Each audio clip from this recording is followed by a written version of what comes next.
बॉलीवुड अदाकारा सोनाक्षी सिन्हा गुज़िश्ता रोज अपने मुसलमान दोस्त अदाकार ज़हीर इकबाल के साथ रिश्ता-ए-अज़दवाज में मुंसलिक हो गईं।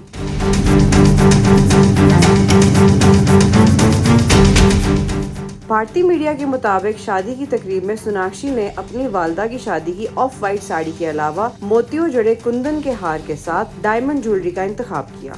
यूं अदाकारा ने दीगर बॉलीवुड अदाकाराओं के महंगे रूसी लिबास के बरक्स अपनी शादी पर वालदा का 44 साल पुराना रूसी लिबास और ज्वेलरी मुंतखब करके उम्दा मिसाल कायम की। दूसरी जानिब सोनाक्षी के दूल्हा ज़हीर इकबाल को भी महंगी शेरवानी या ग्रूम सूट के बरक्स सफेद शलवार कमीज में जेबतन किए देखा गया। शादी की तकरीब के बाद जोड़े की जानिब से मुंबई के मुकामी रेस्टोरेंट में इशाया दिया गया, जिसमें फिल्मी दुनिया और दीगर शोबों से ताल्लुक रखने वाली शख्सियात शरीक हुई। इस मौके पर भी सोनाक्षी और उनके शौहर को महंगे तरीन मलबूसात की बजाय आम रिवायती अंदाज में देखा गया। भारतीय मीडिया के मुताबिक सोनाक्षी सिन्हा ने अपनी शादी के इशाइये के लिए भारतीय साड़ियों के ब्रांड चांद बूटा की ब्रोकेड टोन वाली रेड साड़ी का इंतखाब किया। भारतीय मीडिया के मुताबिक ब्रांड की वेबसाइट पर साड़ी की कीमत तकरीबन 80,000 भारतीय रुपए है।